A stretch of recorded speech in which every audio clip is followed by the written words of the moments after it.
or if you want me to look over your objectives, if you're like, am I on the right track with what I'm doing, I'm happy to do that too. So whatever way I can help you, let me know. Okay. So we left off talking about the properties of water. The last thing I want to talk about in terms of like a water-based thing are acids and bases. An acid molecule has a high amount of H plus or hydrogen ions.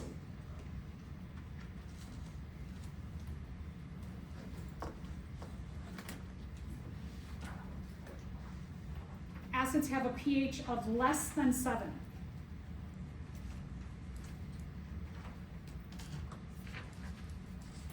So if something is 6.9, they are just a little tiny bit acidic. Bases have a high amount of hydroxide ion, which is OH negative, and they have a pH of greater than 7. They're high on the pH scale.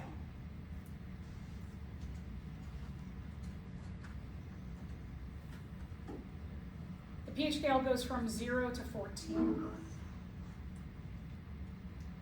So here's the thing about the pH scale. Oh, sorry, I'll get to that in a second. So water is neutral. Water is right at 7. Pure water is 7 or neutral. So remember the H plus and the OH minus? If you added them together, you get water, right? 2 hydrogens and an oxygen. From the H plus, the hydrogen ion, and the OH negative, the hydroxide ion. Add these two together, and you get a neutral water. So again, here, if we take our H plus and our OH negative, these two essentially cancel each other out. And then you can add that on there, and you get H2O, or water. Okay, so here, the pH scale, it determines the acidity or basicity of a solution. Is it acidic? Is it basic? It's on a free measure of hydrogen ions. You don't really need to know much about that, but you do need to know that it goes from 0. 0 is the most acidic, and 14 is the most basic.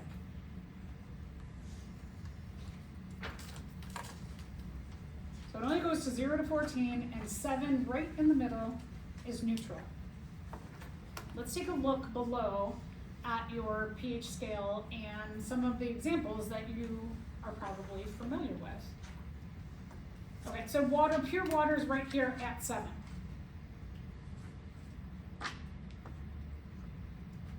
If we're talking about a really strong acid or a really strong base, you're looking at the further away from 7, whether you go this way or you go that way. It means that you are higher in this direction. These are strong bases.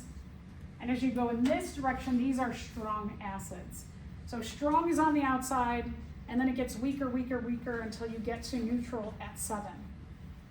So let's just take a look at some of the things. Let's go on the acidic side first. So water's right about 7. They do have tap water is a little bit acidic because it does have other ions in it for cleaning of water. If you had absolutely pure water, there was nothing else mixed into it, it would be right at a perfect 7, but we usually don't experience that in the world because tap water has to go through filtration, and it might have some kind of like acidic factor in there to kill off any microbes is one reason why it's a little bit acidic. All right, so if we go, I was gonna go in the acidic direction. All right, so if we go toward stronger acids, kind of a weak acid is coffee. It is about maybe like a 5.5, somewhere between 5 and 6. Coffee's not a real strong acid, but if you just drink coffee, like if someone drinks black coffee every day for breakfast, it could start to cause problems with your stomach. Anytime you put something into your stomach releases one of the strongest acids, which is hydrochloric acid. This is kind of wild that our body naturally produces hydrochloric acid. So put coffee in your stomach only, just black coffee, and you also produce hydrochloric acid. So now you've got an acid with some acid, and over time, if that's like your regular routine, it could start to erode a little bit of the layers of your stomach away. If you put like milk or you put in some kind of creamer, let's say you use like an oat creamer in there, then you get a little bit more balancing out of the coffee and the whatever milk product or creamer product that you're using, that it buffers your stomach a little bit better than just black coffee. Things like beer or kinds of alcohol are usually in the like 4 to 5 pH range. Tomatoes are a fruit that is mildly acidic at about a 4, and then you get into your citruses, going from oranges, lemon, limes, or it's like orange, lime, lemon. Pop, like cola, for example, is usually about a pH of 3. This is another thing that, you know, some people might drink that for breakfast, or energy drinks are another thing that would be around here. If that's the only thing you're drinking in the morning, that can cause you to have problems with your stomach. And then one of the strongest acids is hydrochloric acid, which we naturally produce. So let's go base-wise. Talked about creamers or milks are usually around neutral. They might be a little bit basic. Our blood is very close to being 7. We have what are called buffers in our blood that make sure that our blood doesn't get too acidic or too basic. We have both kinds of buffers in our blood that keep our blood very close to neutral. Baking soda, which is a great thing to naturally clean with. It is a mild cleaner, but very effective. Is about a pH of almost close to 9.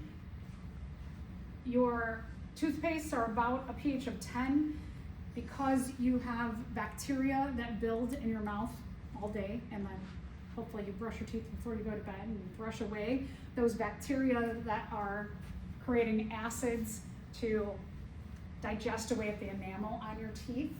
And so like before you go to bed, all those bacteria that have been building up all day, these help to neutralize some of that acid from the bacteria that have been building up. And then overnight when you're sleeping, those bacteria are building up and they're causing acids to expose your enamel to, and then you brush them away and then you don't have that breakdown. I just had this conversation with my youngest son who said, I don't like to brush my teeth twice a day. I said, how many times do you like to brush your teeth? Like 4? And he was like, no, 1. I was like, no. And so we had to talk about acids and bases, and he was like, oh my gosh, everything's a science lesson. So yeah, so important to do it in the morning and the evening. And then we get into some cleaners like ammonia, has a pH of 12. These are pretty strong cleaners. That's why in all your cleaners, your strong cleaners, it has the poison control information on there, because if you ingested any of these, you would be really, really sick. And then you get into like drain cleaner is very strong, oven cleaner. Some of these things that have ammonia in them, or like bleach, if you get close to them while you're pouring them, it might kind of, you feel like a little burn on your eyes. That's because they are very strong bases. All right, so why do we talk about this? As I mentioned, one of the reasons is like your teeth, that we want to keep your mouth at a neutral pH. You don't want a buildup of those bacteria in your mouth so that they erode away at the enamel. So that brushing in the morning will get rid of the ones, all the bacteria that built up at night, so that they can't release acid and erode your enamel, and then you want to do it before you go to bed, everything that's built up all day. I mentioned blood is kind of neutral. When we're talking about neutrality in an organism's body, it's called homeostasis. Homeostasis means to maintain an average in your body. Keeps us steady. So we have what are called buffers, and there are buffer systems.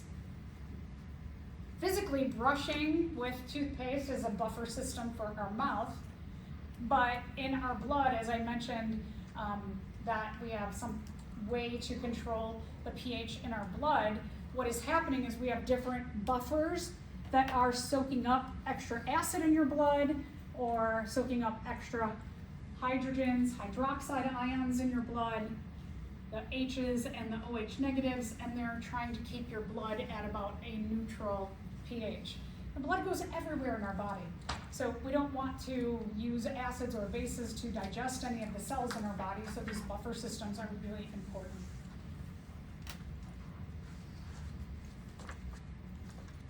There's one called carbonic acid, for example, that helps us to maintain the homeostasis in our blood.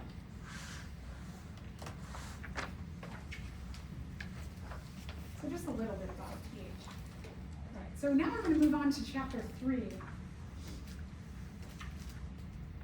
Oh, you don't have these, do you? Do you have these in your notebook, in the notes? No. I make a note. I just missed it.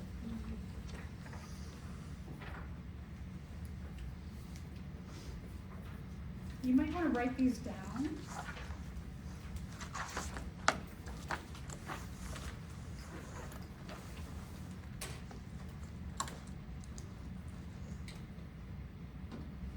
So what kind of bonds hold the atoms of a single water molecule together?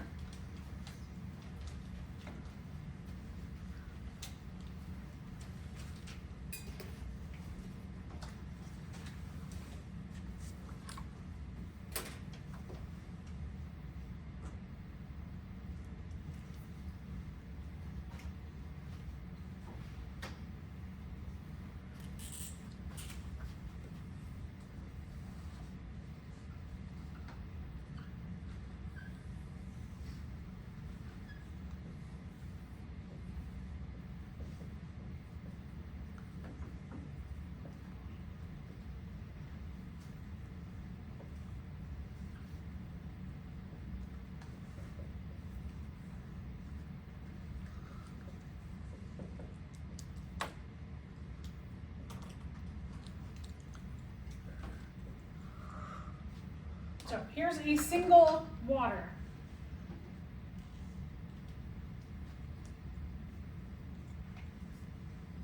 These bonds here.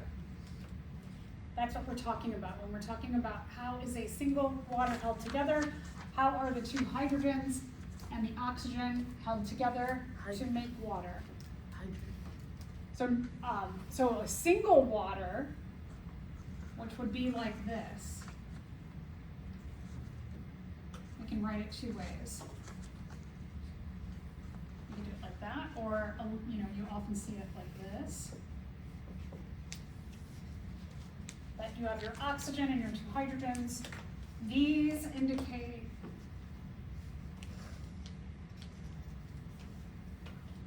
that kind of bond. What are these bonds?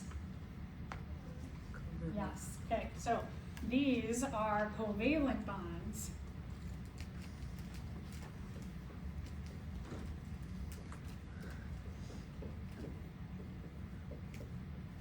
Specifically, we call them polar covalent bonds.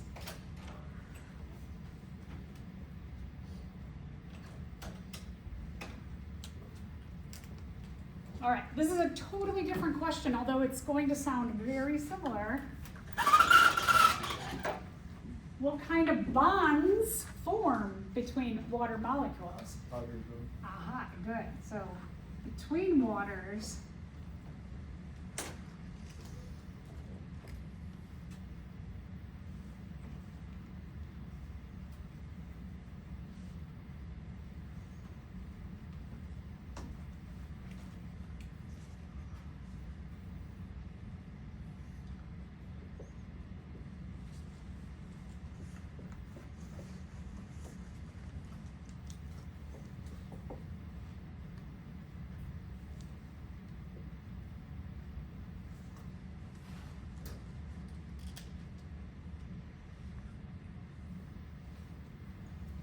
when you're talking about waters being held together like that,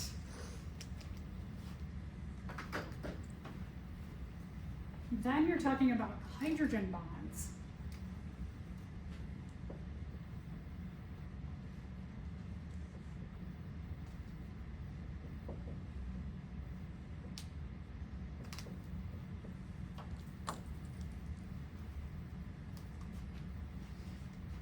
So that our two waters, when we're talking about polarity of water, and why water is called a polar molecule. The term polar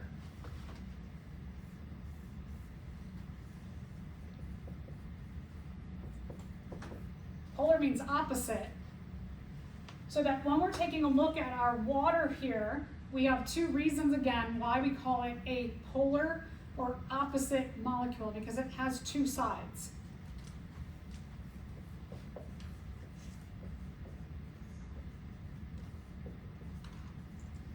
That you have the side that's the hydrogen side,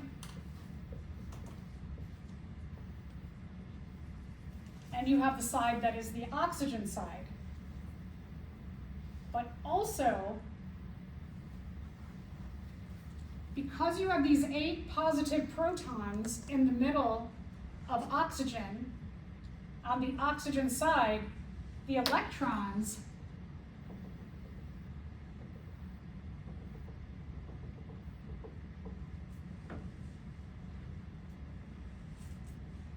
all the electrons in the total water are going to be more attracted over here to the oxygen side.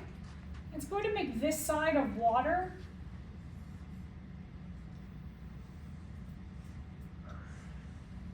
have this kind of funky S, negative, which means slightly negative charge.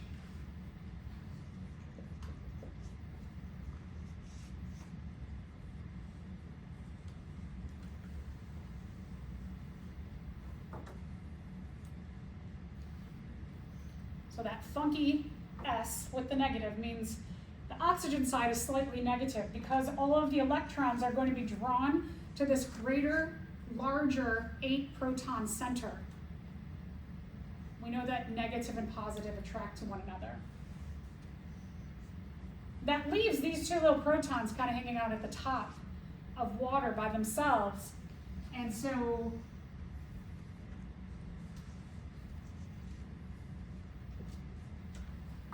the little protons by themselves, they get a little bit of a positive charge to the top side.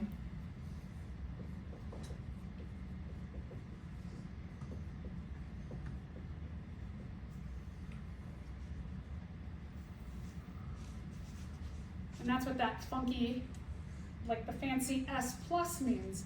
That water by the hydrogens has a little bit of a positive charge because the protons are hanging out here and the electrons are more drawn toward the bigger positive center of oxygen. So that doesn't have this whole polarity doesn't have an effect on the water itself and the way a water is held together. The water is held together by these kinds of bonds. The sharing of a pair of electrons between the hydrogen and the oxygen and the other hydrogen and oxygen. This is a covalent bond.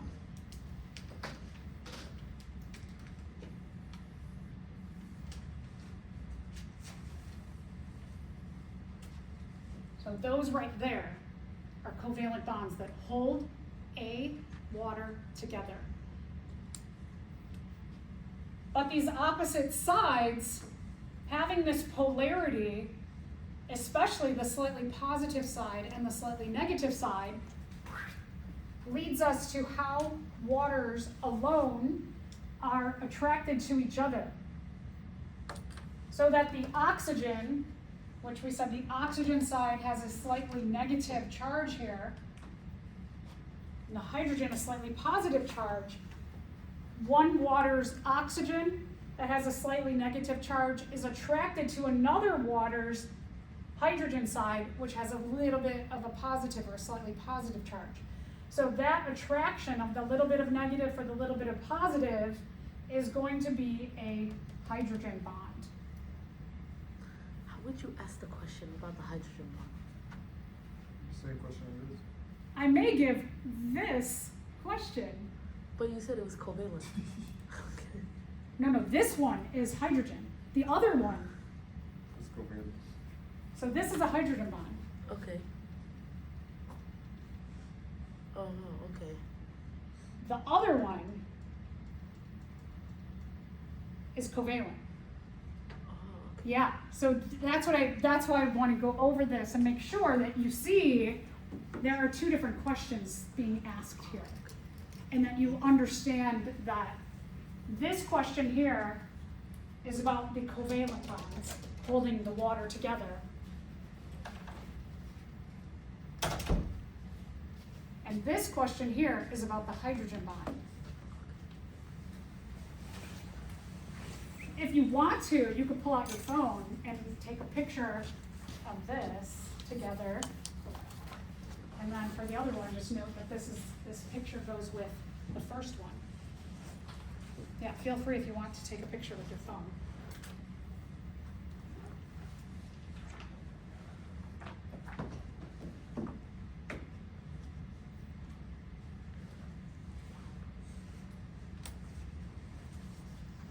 And then I'm going to go to the other one.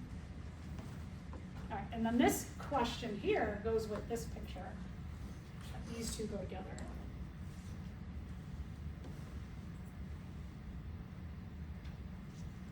Let's stand, block it.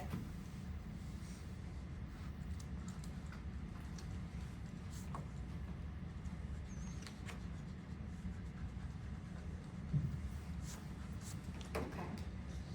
Maybe I'm gonna guess, I'm gonna really guess. If I were a betting person, I would bet that both of these questions would be on the exam.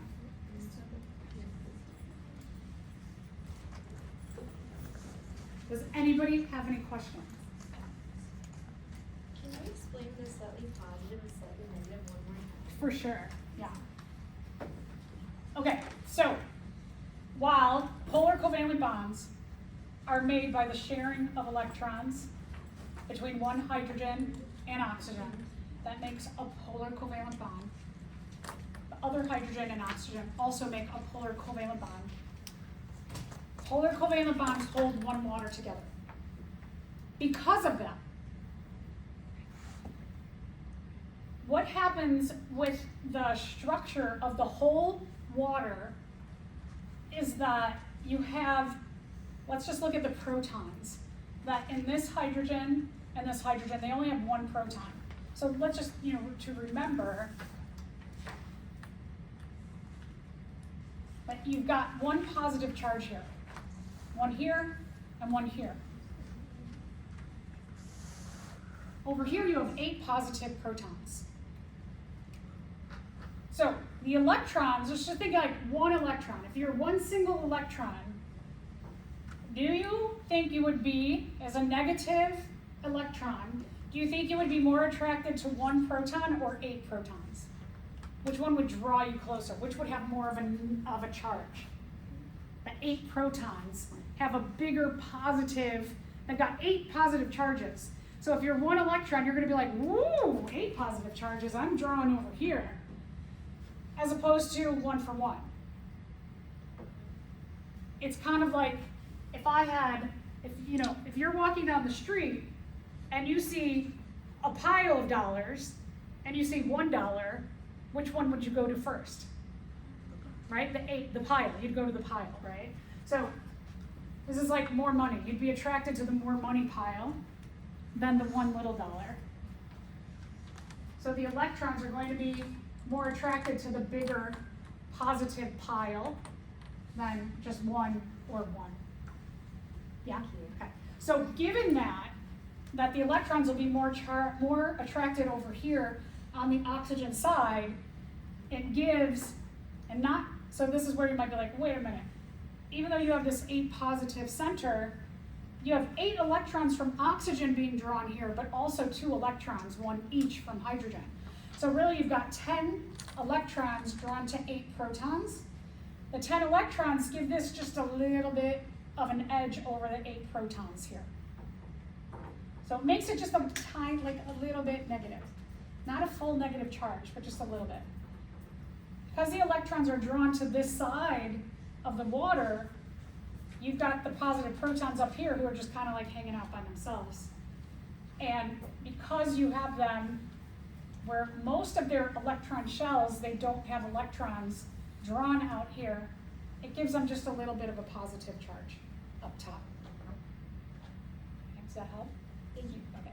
Anybody else? Questions? Okay. Okay, so make sure, again, that you understand the difference between this question here What's the question now? and this question here. I'm sorry.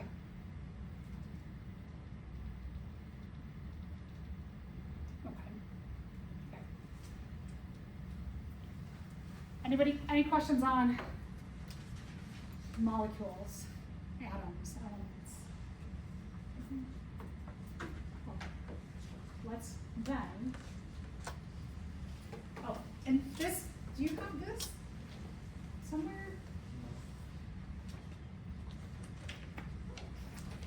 I will make a copy of this for you, because it's kind of nice to have, to tell just like the differences between the different kinds of bonds.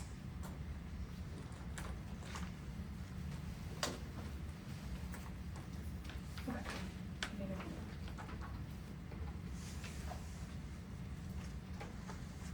Let's go to chapter 3. So chapter 3 is about biochemistry. Okay. If you think like, oh my gosh, that sounds so scary, bio means living, chemistry means chemicals or atoms. So we're just talking about the atoms of living things and what they do. We're just building a little bit on what we've talked about so far.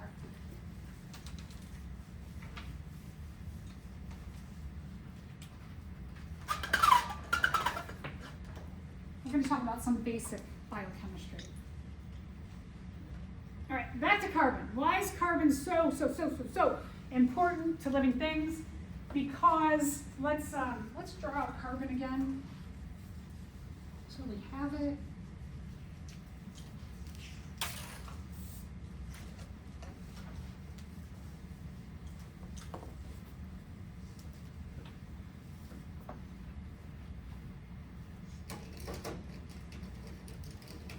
Carbon has an atomic number of 6 and an atomic weight of 12.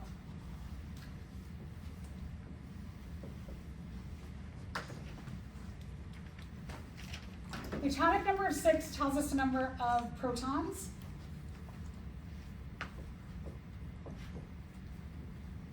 And because there's no charge on our carbon element or atom, you have an equal amount of electrons. To get the neutrons, you take the atomic weight or mass, and you subtract the atomic number.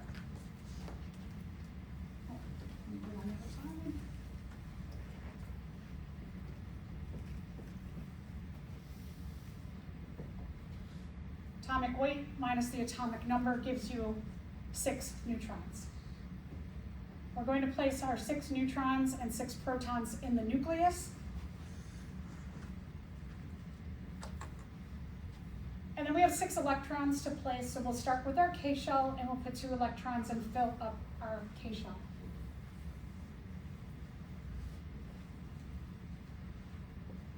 That leaves us 4 electrons to still place.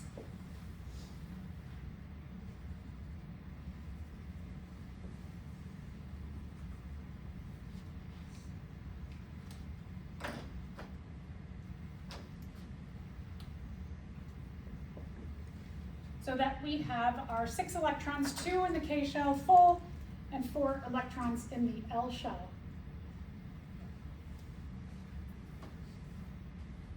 So I know I have a question about this.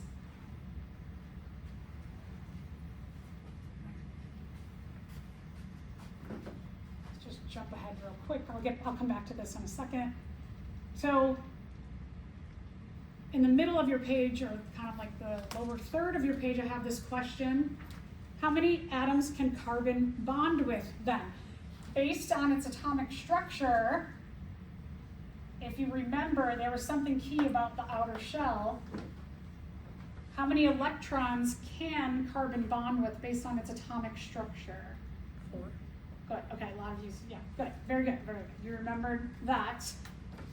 If you have 4 electrons, you need 4 to fill up that shell. The number of electrons you need is the number of covalent bonds you can form.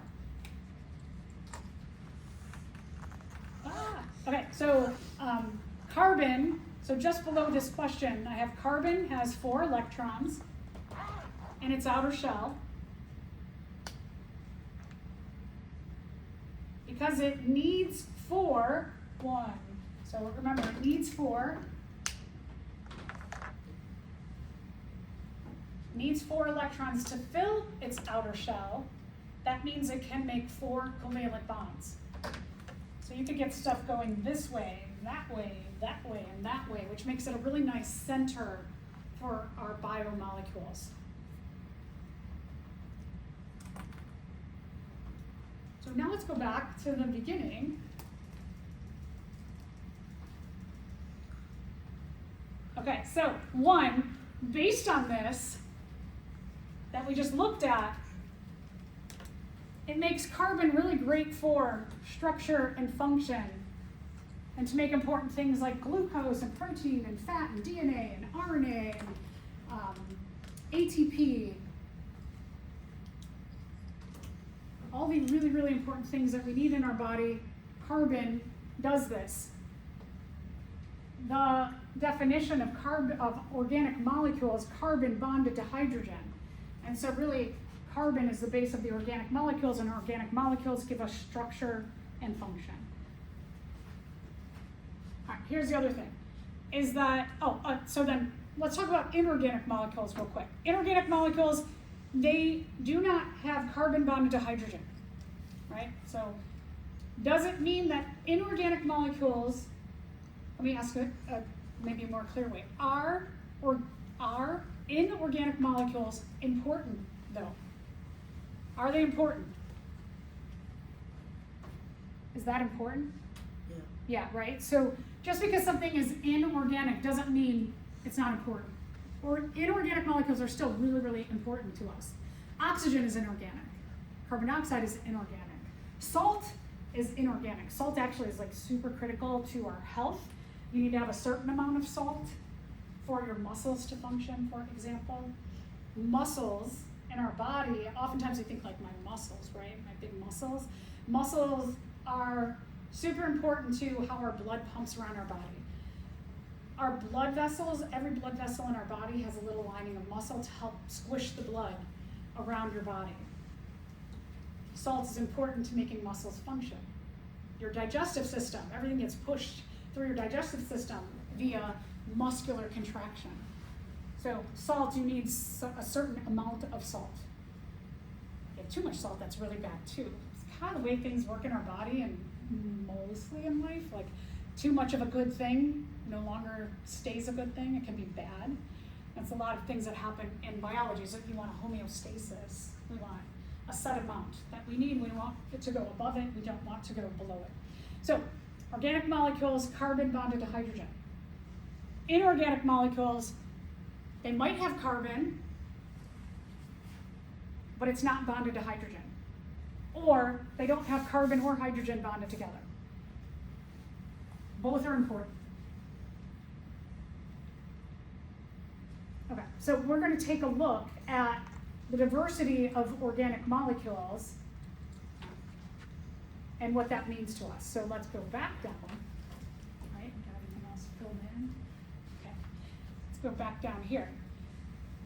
So when we're looking at our carbon and we put it in the context of the way it can make covalent bonds, so all of these lines here are covalent bonds.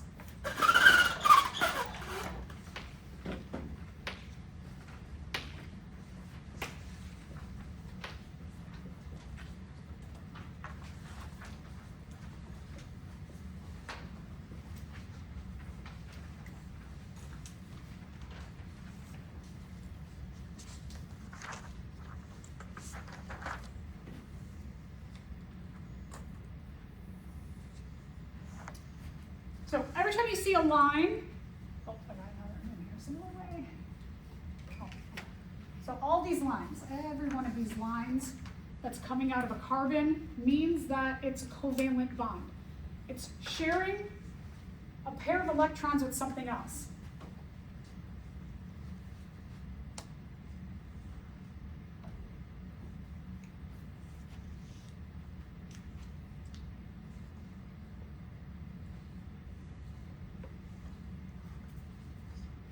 So every one of those lines means an electron is being shared with something else.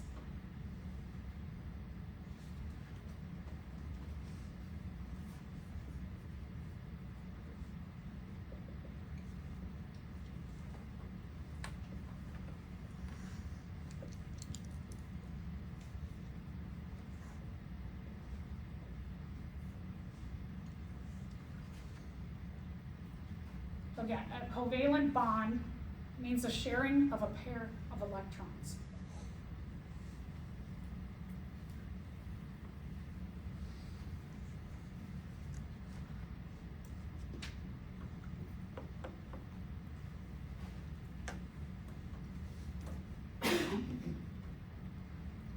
So these look kind of wild. These are what we call ring structures. So when you're talking about a ring, you're talking about those kind of things where the carbons from the first one to the last one, they connect back together.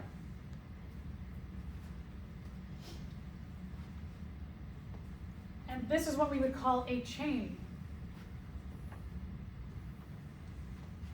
There's a chain-like structure.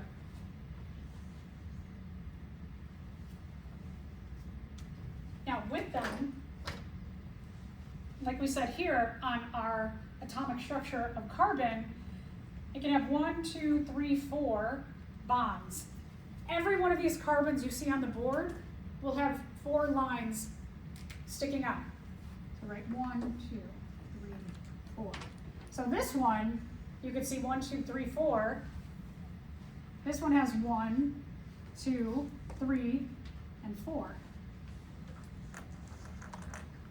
And this one has 1, 2, 3, and 4.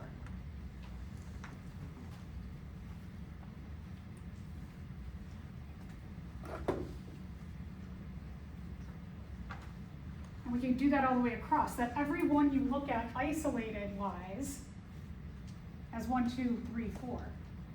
Even the end one has 1, 2, 3, and 4. Now, when we take a look at the ring structures, if we look at each one isolated, you have 1, 2, 3, and 4. And so that one has its 4. This 4, you have 4, 3, 2, and 1. And this one has its 4.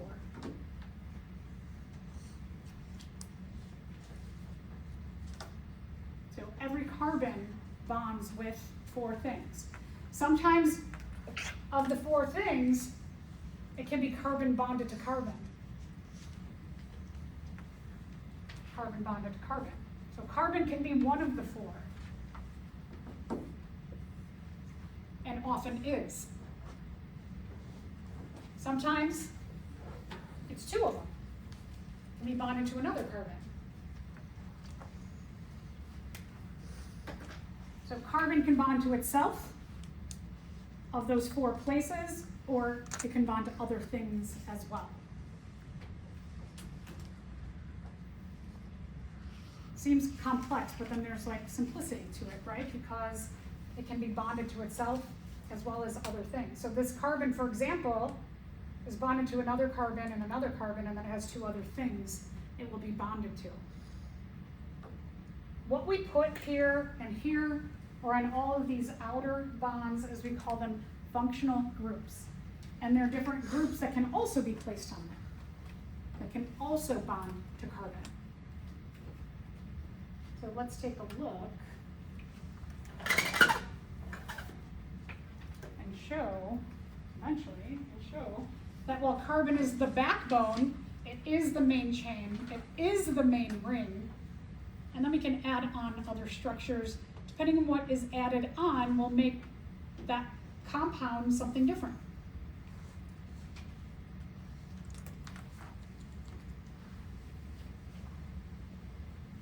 And the ability to put on a lot of different things here and in these places, it allows us to have a huge diversity of what we can make. So functional groups, whatever we put on there, the groups that we stick on will make the molecule function in a certain way. So we could just put on a little hydrogen. We could add a little H.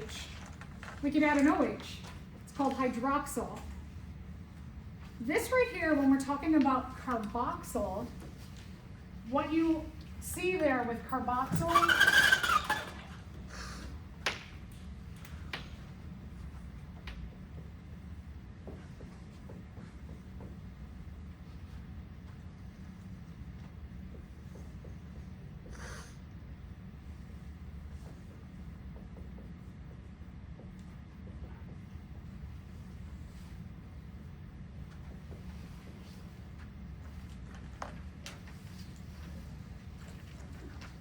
when you have this, it looks like carbon equals O. Carbon, it's carbon, 2 covalent bonds to an oxygen. That you have what's called a double covalent bond, or what you're looking at is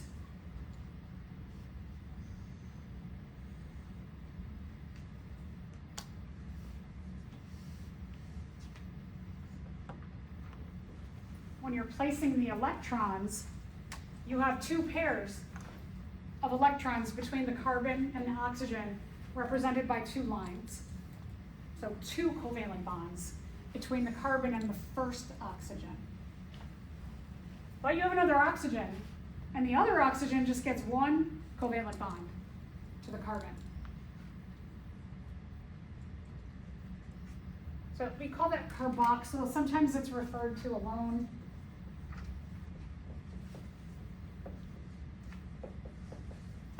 If it's alone, it's called carboxylic acid. When it's bonded, it's called carboxyl. So just know if you see carboxylic acid, it's referring to that carboxyl group.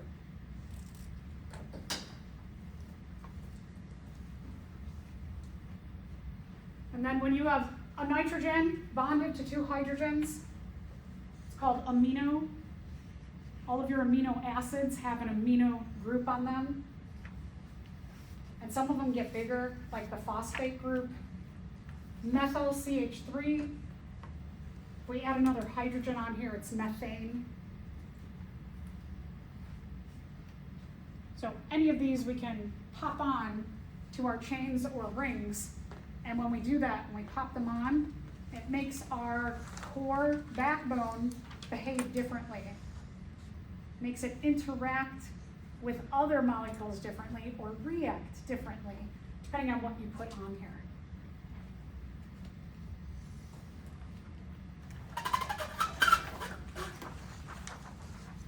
All right, so how are organic molecules synthesized? When I say synthesized, I mean made.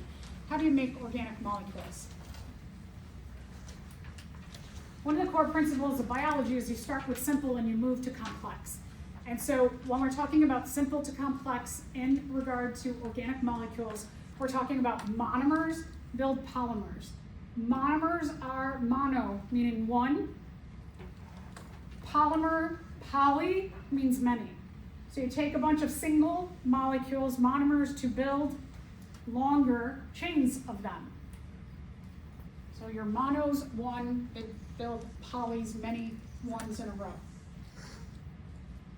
Small organic molecules, the monomers, serve as the kind of core subunits of the larger molecules, the polymers.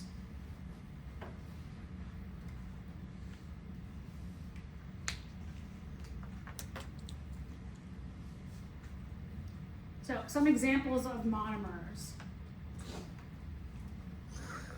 Monosaccharides. Whenever you see saccharide, it refers to carbohydrates.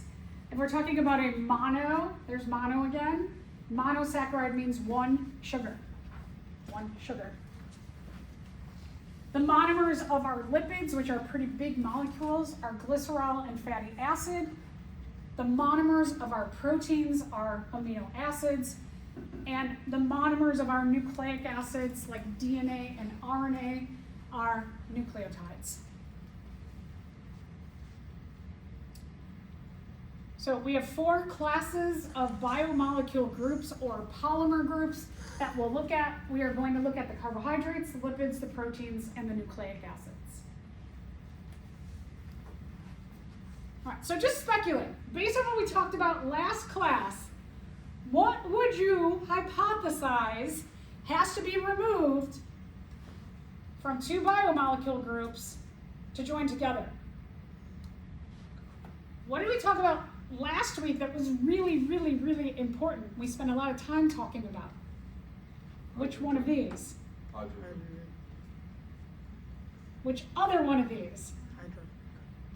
Which other one of these? Water. Remember we talked about our body is the majority of it's made of water.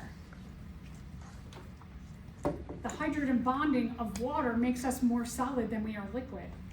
There's power in that. Water has a lot of different properties that make us able to survive being on the earth. When you make a bond, when you make a covalent bond, when we add a covalent bond onto something, we take water out. When we are going to break this apart, we add water in. Water is really key in most of the chemical reactions in our body. That when we are going to build something, we dehydrate or take water out. When we are going to break something, we add water in. It's one of the reasons why when you're dehydrated that you don't feel so good, because you can't perform most of the chemical reactions in your body. You can't build things up and break things down, so you feel like, ugh. Your brain is saying, hey, I'm gonna make you feel like this so that you go get water because you are not surviving really well. When you're dehydrated, your body reacts in a lot of negative ways. It's a reminder like, you need more water or you are going to die. So, right, you start to feel awful, and then you're like, let me think about what's making me feel awful. Like, I think I've said my youngest son doesn't like to drink regular water. It's gotta be really cold. And so when he came home that one day and had a really bad headache and his lips were kind of white and he felt like just horrible in general, all of those things were saying to him, you need water. Come on, let's get some water back into your body. You don't have enough. So usually dehydration, one of the first things that happens is you start to get a headache. So a lot of times, think about your life. If you start to get a headache, think, do I need water? It's a reminder. Headaches sometimes are like, get more water going in your body. So it's not actually because you're dehydrated, it's just like a signal that's sent? It's both. It's a symptom and a cause, yes. So things are slowing down, and it's also a signal. So it kind of works like a dual-fold thing. Yeah. So yes and yes. Because when things slow down, then things aren't functioning well. That also makes you feel badly. So a lot of it's, we call them feedback systems, that when things begin to not function well in your body, it makes a chain of other things happen. One of which is like, the brain says to the rest of your body, like, come on, let's get water. Survival is, right, one of the characteristics of being a living thing is you respond to stimulus. That is all about survival, that your response to stimulus, the stimulus of not having enough water, starts to make your brain tell other things or acknowledge other things are going wrong, and it might get you to thinking like, I need to drink, I'm thirsty. Just the act of being thirsty is a stimulus that says, drink more water. There's not a lot that's going on in your mouth that necessarily needs water to make and break molecules, but your mouth getting dry is your brain telling your mouth, like, think about drinking. Okay, so we have these two big processes that are important. Dehydration, synthesis, and hydrolysis. And if you're like, these words sound scary, stop and think about what this one means. Make. What does dehydration mean? You're losing what? Water. If you are dehydrated or dehydration, it means water loss. What does synthesize mean? Make. So, dehydration synthesis, it's got a water component to it. What it's telling you is to synthesize or make molecules, you need to dehydrate or take water out of the equation. So when you get to the exam, and if you're like, oh my gosh, I can't remember what dehydration synthesis was and what hydrolysis was, think about what does this mean? Hydrolysis is a little harder because it doesn't really give you that indication. Are you adding water in and making something? I mean, are you taking water out and making something, or are you putting water in to break something? And at least you know there's hydro, right? Water's involved. So if you remember, dehydration synthesis is to lose water to make something else. Then you go, okay, then hydrolysis has got to be the opposite, where it's add water in to break something. In your lab, one of the questions will say, what does dehydration synthesis mean? And you don't have to give me some fancy thing that's like, when you take a hydrogen ion, and when you take out a hydrogen ion and a hydroxide ion from an equation to make something else, you have dehydration synthesis. No, just tell me. Take water out to make something else.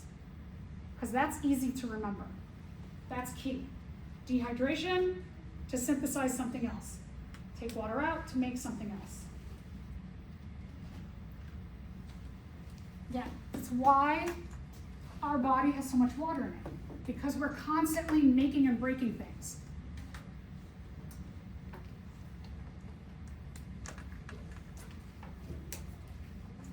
The act of eating. We eat to get energy because that's one of the characteristics of life. It fuels all the other characteristics. When you take food into your body, you are taking the polymer molecules of the big food that you're eating, and you're going to start putting them into different chemical equations where you're taking the food and you're breaking it smaller and smaller and smaller. And every time you are breaking that down, you're going to take some water out and take some water out and take some water out. That water then goes into another equation.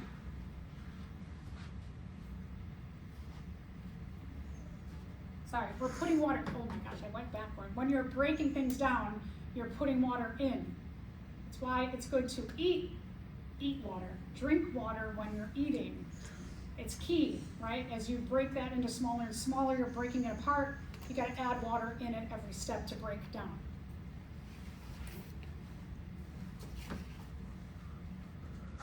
All right, so again, biological molecules are joined together by removing water, dehydration synthesis, or broken apart by, removing water or broken apart, and then we add water, put water in to break down. Remove water to make, add water to break. Remove water to make, add water to break. So, dehydration synthesis. Dehydration, remove water. When we remove water, we make a covalent bond. And we're going to form something else bigger. So when we're building up parts of our cells, when we need to make new cells, when we need to make DNA, when we need to make a molecule, we are going to do a dehydration synthesis. So water is going to be dehydrated or come out. So here, what you have is we have two, just by looking at this, and one of the things that I know that when you have rings, single ring-like structures, those are monosaccharides, which we'll get to. But when we have our monosaccharides and we want to make what's called a disaccharide, di means two, we join two monos together to make a di, 1 + 1 = 2. We are going to lose water. Here's our dehydration. And our synthesis, and this is key, is when you have an OH, a hydroxide side to a hydroxide side, you're going to lose a hydrogen off of an oxygen, and you're going to lose a complete hydroxide. And you dehydrate that water, but check this out. You are left with an oxygen hanging off. This is really, really important to recognize that your leaving behind what I like to call an oxygen bridge. That between here, you're synthesizing a covalent bond. So your synthesis is right there.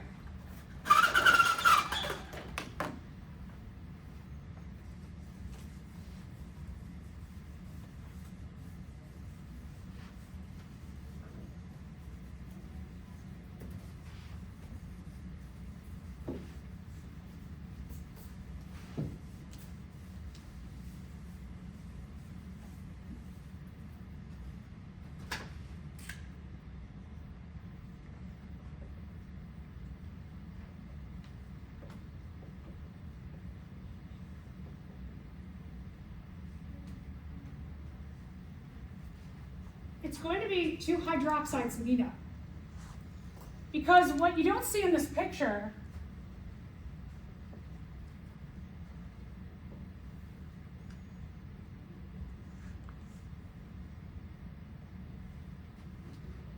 is at every corner you have a carbon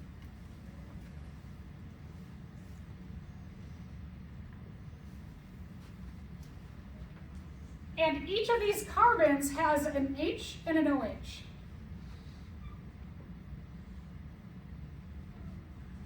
There's a bond in between here also.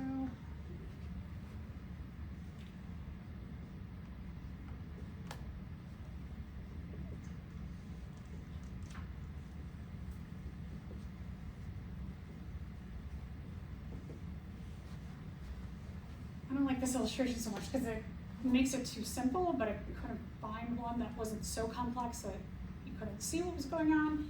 But just to know that when you're taking a look at this ring, that the inner ring is made up of carbons bonded to each other, and each of these carbons has a hydrogen and an OH or hydroxide off of it. So when you take a look at this carbon and this carbon, here's another thing. This all starts to get very picky about what bonds and where.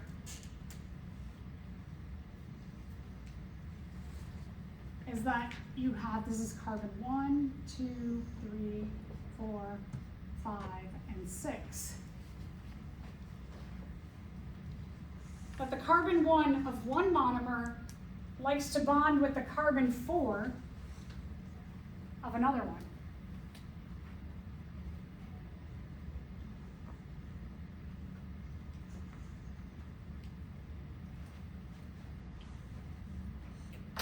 And again, each of these carbons on this monomer over here also have an OH and an H.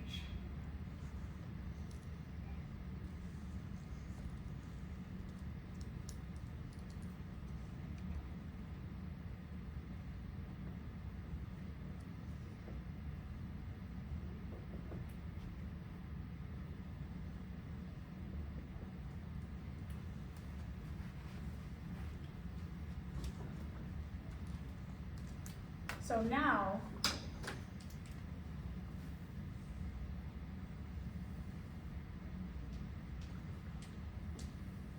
if we just take a look at our carbon 1 and our carbon 4, it's going to be the hydroxide meets up with hydroxide. The OH meets up with the OH. Because to make water, if we're looking at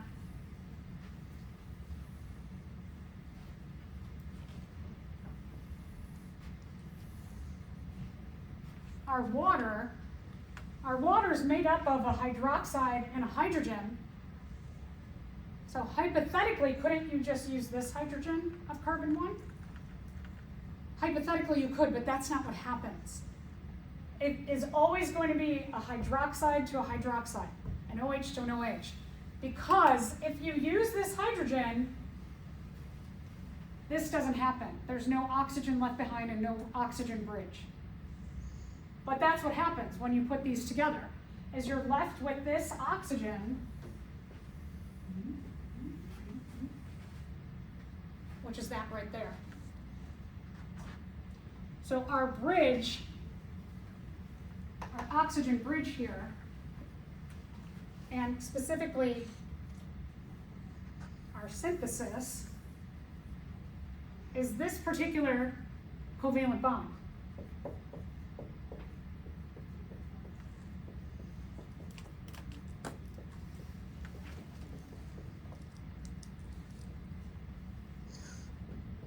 So this little covalent bond right here, that's the synthesis.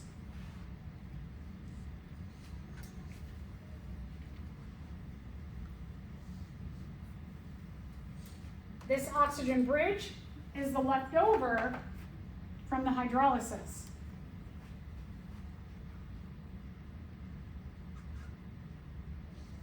This is where your oxygen bridge comes from.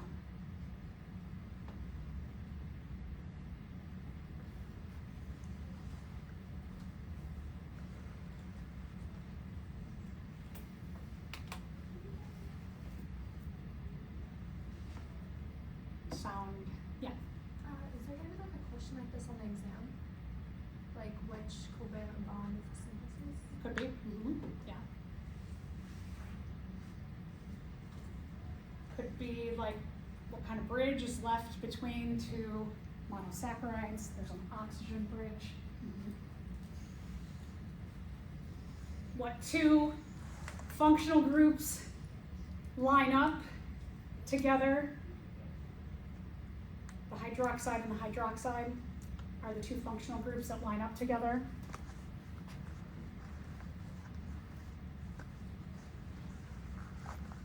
All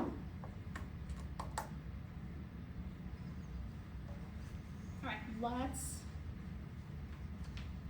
talk about hydrolysis, and then we'll stop. Basically, what you're doing for hydrolysis is you're doing this. We're taking the arrow and we're going the other way. Hydrolysis is the opposite. So we're taking something we already built up, and we're going to chop that apart. We're going to put water in and chop that apart. So hydrolysis is the opposite.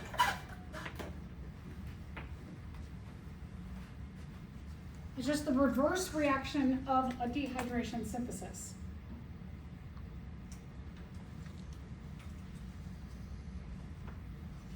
We're breaking down polymers into monomers.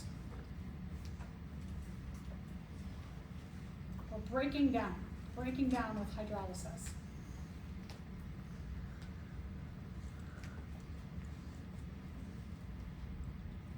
We have to chop water apart to put it in.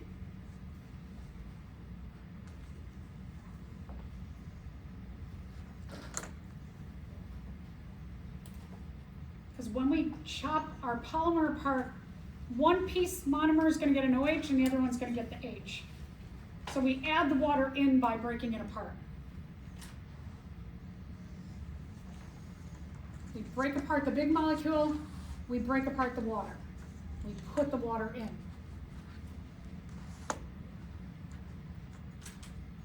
So we start with both of our molecules are whole. We're going to chop and chop. So this right here, our hydroxide part of our chopped apart water is going to get added on to our second monomer. Our hydrogen that we chopped off is going to get added onto our first.